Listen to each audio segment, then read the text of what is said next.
Wow! Anak, di ako makapaniwalang may pinapatayo na tayong bahay. Nay, deserve natin 'to. Ang tagal niyo din 'tong pinaghirapan. Ma'am, saan ko po ilalagay 'tong mga semento? Do'n na lang sa gilid, kuya. Sige po, ma'am. Excited na ako matapos 'tong bahay natin, anak. Nandito. Hoy, huwag ka pupunta diyan! Grabe nangyari sa kanya. Kawawa naman siya. Ba't ang daming tao? Engineer, anong meron? Ma'am, yung isa sa mga trabahador namin nakuryente tapos natabunan ng semento. Ayun, namatay. Ha? Paano nangyari yun? May nag-utos ata sa kanya na ilagay yung semento sa gilid. Madami live wire dun eh. Nay. Ang problema, ma'am, kung tatanggalin pa namin yung katawan niya sa ilalim ng semento, baka hindi agad matapos tong bahay niyo. Hindi pwedeng hindi matapos agad tong bahay na to. Di bale, babayaran ko na lang yung pamilya nung namatay. Nay, sigurado ka ba? Sige po, ma'am. Sige na, ituloy niyo na yan. Congrats po, ma'am. Natapos din yung bahay niyo. Ang ganda, di ba? Wow, ang ganda. Maraming salamat, engineer. Una na po ako, ma'am. Anak, tara pasok na tayo. Wow, ang ganda ng loob. Nay, hindi talaga ako mapakali na may bangkay dito sa ilalim ng bahay natin. Huwag kang okay, anak. Kasalanan niya naman kung bakit siya namatay eh. Ay, matutulog na lang ako sa bago kong bahay. Wow, ang ganda ng kwarto ko. Ano yun? Kasalanan mo kung bakit ako namatay. Nay! Nay! Impostor? Bakit nandito ka, ha? Walang iya ka? Bakit mo ako ginagaya, ha? Baka nakakalimutan mo. Nanay mo ang sumira ng mukha ko. Ha? Wow! Hoy, Sofia! Tandaan mo! Katulong ka dito, di ba? Huwag kang paupa-upo lang dyan. Ma'am. Kakatapos ko lang po maglinis. Nagpapahinga lang po ako. Talaga sumasagot ka pa sa amo mo, ha? Nay! Ang dumi pa dito, oh! Hindi niya ginagawa ng maayos yung trabaho niya. Walang iya ka? Madumi pa pala dito? At nakuha mo pang magpahinga dyan? Paano nangyari yun? Ma'am, nilinis ko na po yan. Maniwala po kayo. Oh, eto. Yung mukha ko! Ang sakit! Ayan, pati mukha mo, dudumi na. Umalis ka na dito! Tatanggalin na natin ha. Buti na lang talaga mabilis kang gumaling. O ayan, kuhang-kuha yung mukha ng pinapagaya mo. Dok, kamukha ko nga siya. Pinag-ipunan ko talaga to. Nagtataka lang ako. Yung ibang tao, mga artista yung pinapagaya ang mukha. Yung sa'yo parang normal na tao lang yung pinagaya mo. Dok, may kailangan lang akong gawin. Kung ano man yan, mag-ingat ka ha. Ano? Ikaw si Sofia? Napakawalang ya mo din no? Niloko mo pa kami! Mas walang ya kayo, mga hayop! Nay, baka gusto niyo ulit mabuhusan ng asido sa mukha? Asido? Gusto mo ng round 2? O eto, round 2! Sige, ibuhos mo! Naka-live ako, oh.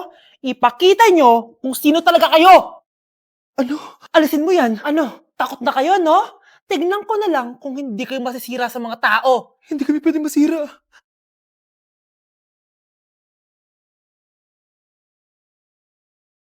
Anak, kunin mo yung cellphone ko sa kwarto. May tumatawag ata. Sige po, Nay. Sabi cellphone ni nanay. Anak, bilisan mo naman. Ay, salamat naman. Nakatae din. Scarlett, ba't nandyan ka? Di ba pinukuha ko sa cellphone ko? Pinagsasabi mo, Nay. Kanina pa ako dito sa loob. Nay, ito na po cellphone niyo. Sino yan, Nay? Bakit kamukha ko? Teka lang. Bakit dalawa kayong Scarlett?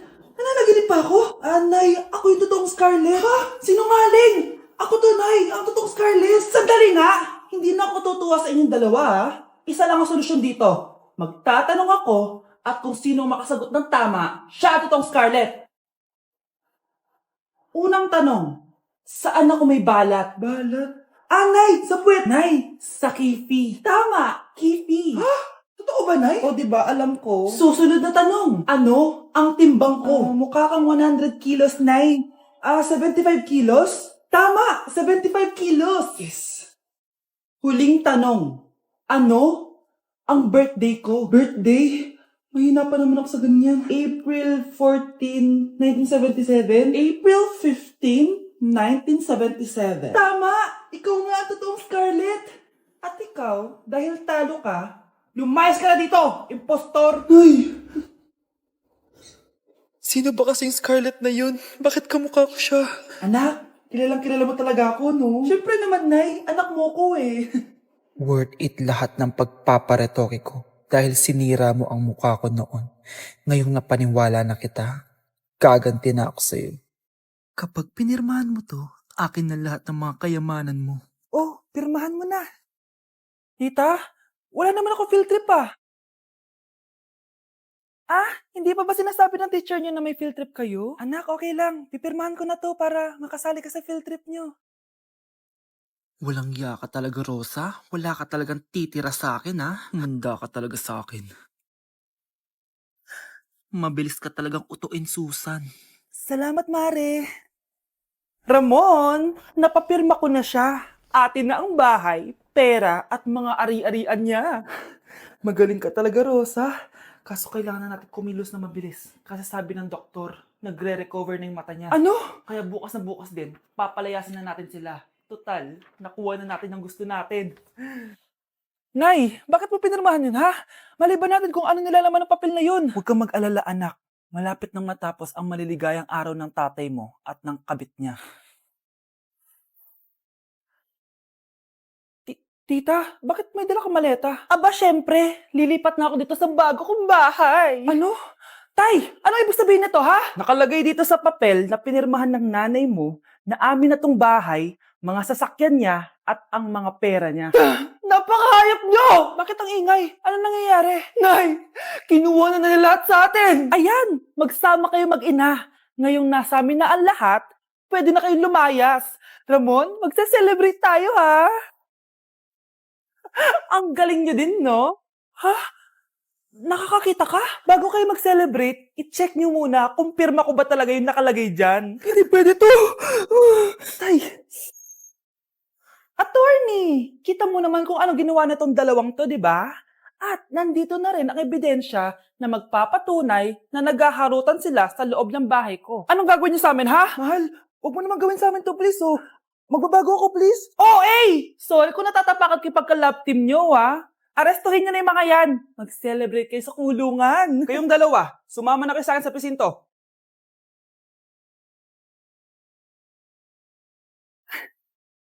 Ikinalulungkot ko pero hindi na siya makakita. Masyado nang malala ang damage sa mata niya. Mahal, hindi tayo susuko ha? Gagaling ka. Mahal, huwag ka na magpa-stress. Ginawa naman natin lahat, di ba? Mahal, magpahinga ka muna dito ha. Maluto lang ako ng pagkain. Hi, Ramon. Rosa, bakit nandito ka? Balita ko, wala nang pag-asang makakita yung asawa mo. Ibig sabihin, magagawa na natin lahat ng gusto natin. Shh! Huwag kang maingay. Masisira plano natin. Sinasabi ko na nga ba, may pinaplano kay ni Rosa. Mahal, kain ka na nito paborito mo. At talagang hinahayaan mo lang dito si Rosa, ha?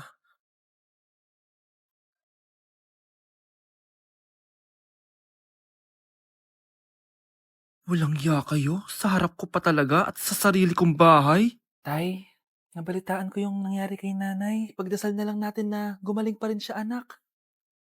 May CCTV dito sa bahay. Kailangan kong makuha yung mga files na yun. Nay?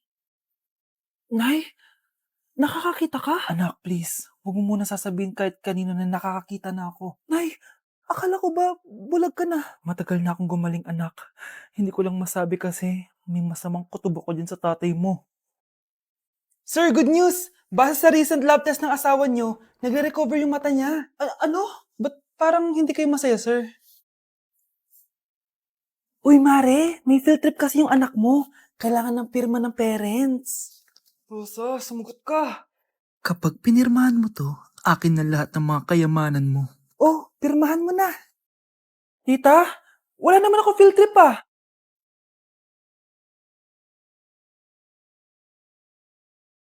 Akin na! Akin na yan! Akin na! Ano ba ate? Manonood ako ng Euphoria!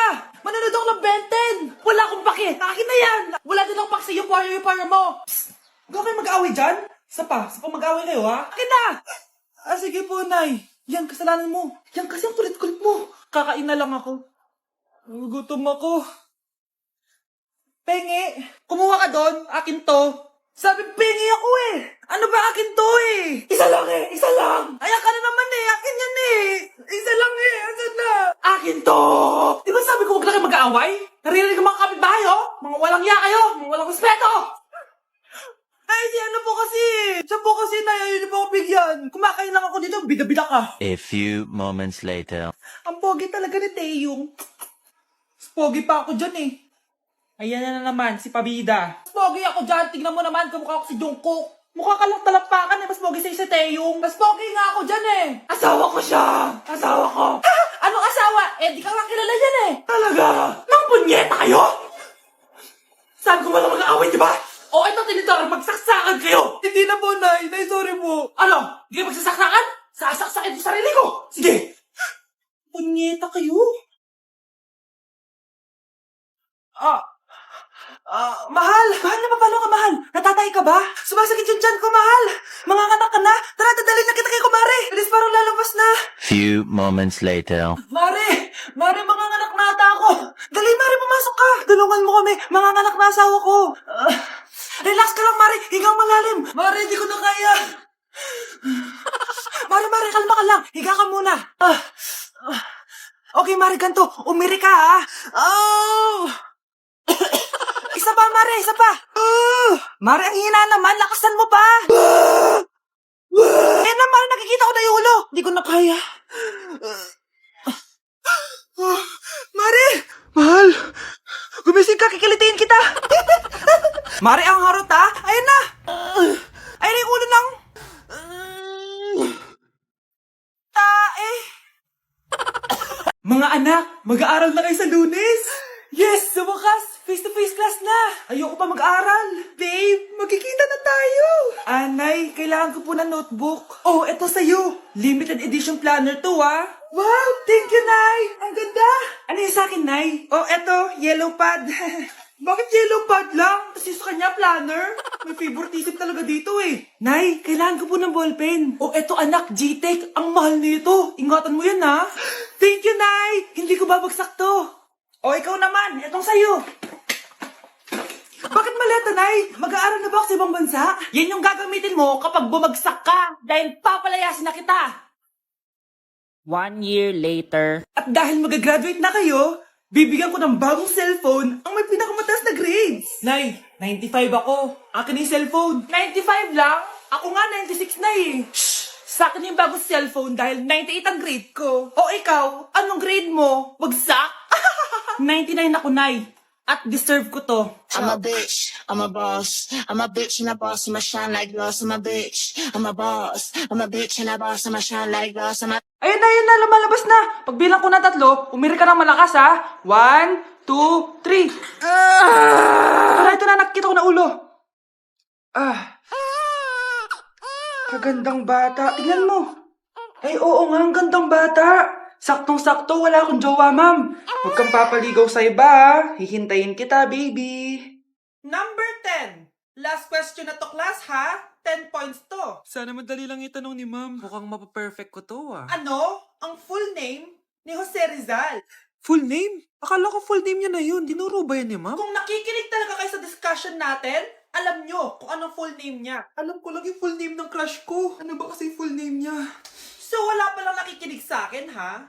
Sige, perfect sa exam ang makakasagot sa akin. Ma'am, alam ko po. Okay, Cheska, ang full name ni Jose Rizal ay Jose Protasio Rizal Mercado y Alonso Rialonda. Very good! Perfect ka na, ha? Yes, thank you, ma'am. Ma'am, bakit pa ba namin kailangan pag-aralan yung full name ni Rizal? Itatanong ba yun sa amin kapag mag-a-apply na kaming trabaho? Oo nga, ma'am. Parang di naman kailangan pag-aralan yan. Perfect na sana ako, eh. Pinag-aaralan natin siya kasi marami siyang nagawa at naiambag sa bayan natin.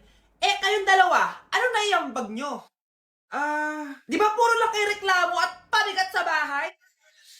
Sabi ko nga po, ma'am,